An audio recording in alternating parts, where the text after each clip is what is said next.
Man will say, modern man will say, I'm not having the truth, anything impose itself upon me.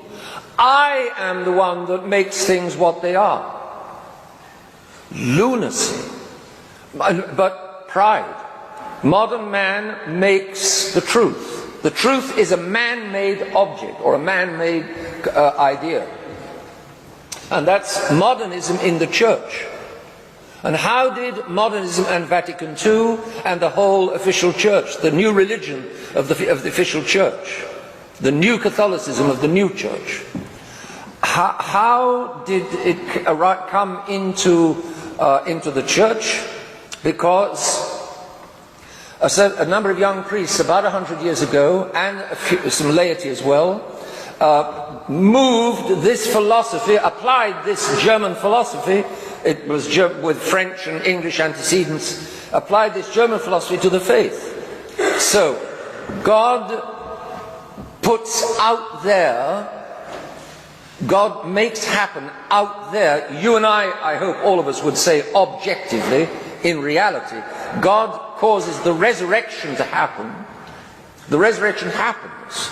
This body of a man, an ordinary, a normal human nature, body and soul, which has been on the earth, face of the earth for 33 years, this body was racked on a cross until body and soul were separated. In other words, the man died upon the cross.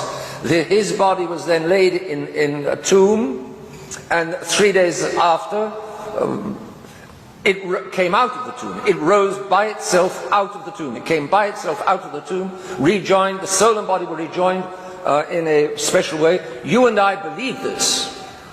You and I believe it, I hope, as the Germans say, felsenfest, rock. I hope you and I have a rock-solid belief that the resurrection was an absolutely objective and external reality.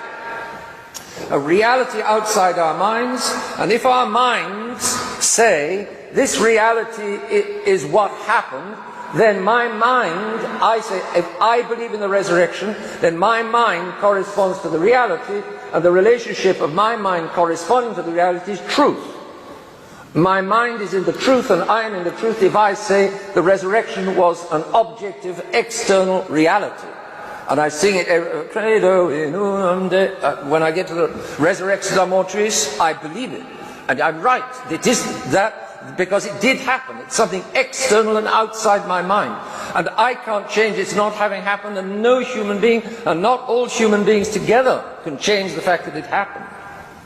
None of us can change the fact that the Lord God once took flesh as a human being, united a human nature to his divinity, and lived for 33 years like any other human being on the face of the earth. That is an objective reality. Well, the modernists will say that's an appearance of that's an appearance at that time, or else it's a cozy illusion which was built up in the early years of the Christian church, and the people say 50 or 100 years after the death of Jesus of Nazareth, they needed to believe in him, that he rose from the dead, that he was the master of death, and so this notion built up. And so, under the word resurrection, the same appearance, the same word, resurrection, the modernists put a completely different reality. Just like behind the cream of this wall, the cream color of this wall, which I can see and hear, I put the reality of, let's say, a door. I say it's a door. Similarly, the modernist comes to religion and he says, that word resurrection, you say that word means that a body, a human body that had lived and died, lived for 33 years and died in this life, actually by itself came out of the tomb, being reunited with itself. That's what you think the word means. But what I think it means is, what the word really means, he says, is that the Christians needed to feel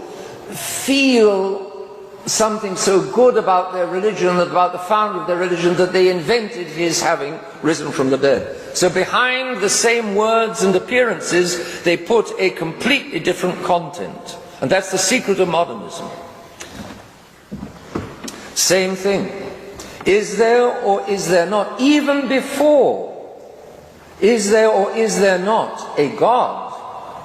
Today, minds are at the stage of, is there or is there not an objective truth?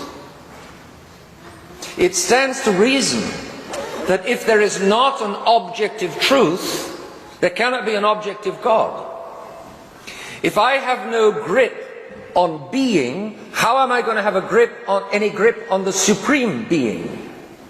If I think that being is mush at the beck and call of my mind, that my mind changes the reality as my mind wishes, if I make being into mush, obviously I'm going to make the supreme being into mush. And therefore the question of objective truth is the battleground today. It's no longer, if you like, a battle about whether God exists. It's a battle about whether truth exists. And the terrible thing in our world today, a lot of people do not believe in objective truth. Or they say they don't. And that's almost as bad. They don't believe there's an objective truth. And it's interesting that Orwell, without a grain of Catholic faith, nevertheless had the intelligence to see that the issue at stake in between the party and mankind is the question of truth. If there is an objective truth, then the party will be sooner or later undone. It will not ultimately succeed in imposing itself on reality. That's not suggested in Orwell's book, but it's what a Catholic knows, and that's the ultimate objection, if you like, to Orwell's book. However, if a mind, if there's no objective truth, then the party can and will dominate. Today, my dear friends, something just like the party, and it's the soft version. The hard version was Stalinist communism, and the soft version is globalism. And globalism is now all around us, all above us, all throughout the world, obviously. It's the continuation of communism, because communism is atheistic materialism and globalism is atheistic materialism. Therefore, globalism is the soft version of hard Stalinism. But the two of them are both driving towards a world government by, exactly like in Orwell's 1984, a world government where man is the complete master, including the master of 2 and 2 are 4. And if there are still at that time, as there certainly will be, if there are still Catholics, and even non-Catholics, who know that there is an objective reality, an objective truth, and an objective God, and if these Catholics refuse to submit to the globalist party, it may not be over 2 and 2 are 4, but it'll be over something, then persecution will take place. Notice already how the whole official church has been obliged to start coming back to the Tridentine Mass. It's been obliged to pay attention to, because His Holiness Pope Benedict XVI mentioned Archbishop Lefebvre in, was it his letter to the bishops, or in the document, I forget, I think it's in the letter to the bishops, he mentioned, why on earth does this worldwide church, with how millions of believers, with millions and millions of members all over the world, why has it got to pay attention, any attention at all? Why need it pay any attention to these tiny little groups of faithful, of Catholics all over the world, which is, for instance, the Catholics in the chapels and churches of the Society of St. Vincent? Numerically, we are insignificant, and he needn't have bothered. Why did he bother? Because